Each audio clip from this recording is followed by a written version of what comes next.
Over to you. Okay, so I'm not sure what you all are seeing on the screen right now, so I'm assuming it's this really garish tricolor title slide, right? No, okay, so hang on, let me do the screen sharing thing. Oh no, why? Click. How about now? Great. Okay. So I'm just gonna go. So hello everyone. I can't see you, but it is such a privilege to have this opportunity to speak to all of you today. And I'm really chuffed for this opportunity to share with you my experiences in the Singapore tech industry and how we too are doing our part to increase the diversity of the tech industry within Singapore and hopefully our surrounding regions as well. So Massini has already introduced me. My name is Hui Jing, and I am a member of the developer relations team. So I'm currently based in Singapore. It's about 6 p.m.-ish right now, and these emojis are a pretty good summary of who I am as a person. Now, my first job as a web developer was back in 2013. And I got more involved in the local tech community around 2015-ish. And to be honest, the gender imbalance was not something that was top of mind for me when I first started out. Because the first two companies that I had worked for had more female developers than male ones. And this was something that I only realized fairly later that was like this wasn't a common occurrence at all. And even though I identify as female, I generally don't dress femme. There's going to be a couple of photos later, and you can see my style is probably more like a hobo style than anything. I'm pretty much a t-shirt and basketball shorts kind of person because, it's Singapore, it's tropical weather. I'm also taller than average. I have short hair. I'm passably athletic. So when I do show up for tech meetups and events, I literally blend right into the sea of dudes for the most part. But my perspective shifted one day, and I can tell you exactly when that was. I met Elisha Tan, whose photo you're seeing on the screen right now. She founded Tech Ladies, which is a community for women in Asia to connect, to learn, advance as programmers in the tech industry. And this was way back in around 2016. She was launching this at the time, and she was looking for one more speaker on her panel at her kickoff session. And so she asked if I was interested. So I said yes. And that was my first Women in Tech event ever. And it was right then, sitting in front of a sea of women for the first time at a tech event, that I realized that every tech meetup or event that I had ever been to prior was almost entirely male. And that was my cannot unsee moment. Now, since then, I have started to notice that there would be only a couple of women in a sea of men at events. I have since worked for teams where I was the only woman on the team. And I, till today, have yet to attend a tech conference where there were more female speakers than male. So this is a pretty good time to talk about Global Diversity CFP Day. I believe an event was held last year at the Nexmo offices.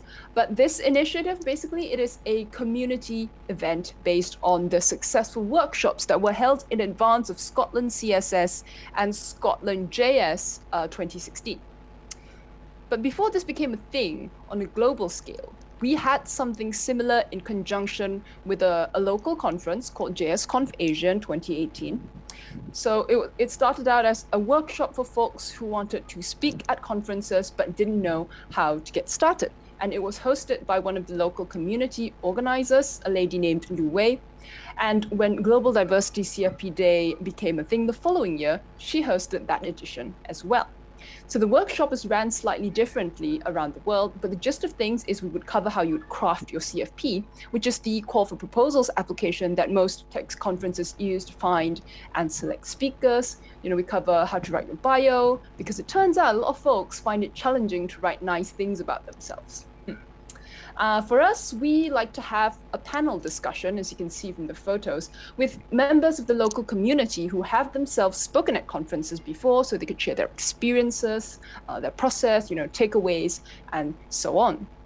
Now, come 2019, she was unable to host because her pregnancy was due around the time, so she asked if I would take over, which I did. And I was quite happy with how things turned out. Nobody died. People said nice things to me. There was some food left over that fed me for a couple of days after. I thought that was a big plus. But truth be told, the biggest highlight of hosting Global Diversity CFP Day in 2019 was that 2 of the participants went on to give their first international conference talks. Now, the word participants sounds so distant. I mean, Singapore is such a tiny country. These ladies are my friends. So I chatted with the lady on the left, her name is Gao Wei, for the first time that day. She's now my best friend, and I was in the audience, sitting in the front row as she presented the keynote for day 2 of JSConf China. I had also paired up with the lady on the right, her name's Chin Hui.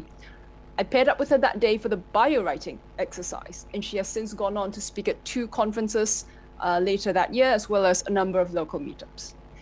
Honestly, there is no greater feeling than seeing the people that you care about doing amazing things. We did the event again this year, and I'm so very grateful to my team at Nexmo, now Vonage, for supporting me doing this event both last year and this year. Now, it's been a while since 2013, when I first started in the tech industry here in Singapore. Over the years, I have developed friendships with women in tech who have shared some of their less positive experiences, experiences with harassment, with misogyny, about being gaslighted. And sometimes I don't know what's worse, if the perpetrators are aware that they are doing it or if they're not. Now, we have a long way to go, but today, I do see a few more meetups hosted and run by women.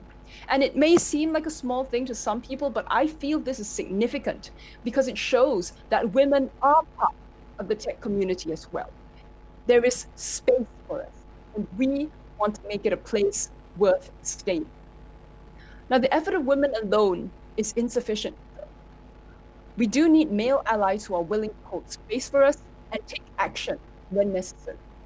Now, there have been unfortunate instances when the code of conduct had been violated, and our local tech community leaders have made it a point to take such violations very seriously and deal with them swiftly, even if it means banning someone from participating in community events.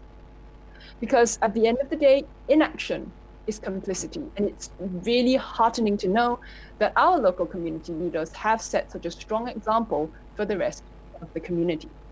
So just to close off, I'd like to reiterate this year's theme of each for equal, which is a call to every single one of us to make an effort to challenge stereotypes, fight bias, broaden perceptions, improve situations, and celebrate women's achievements.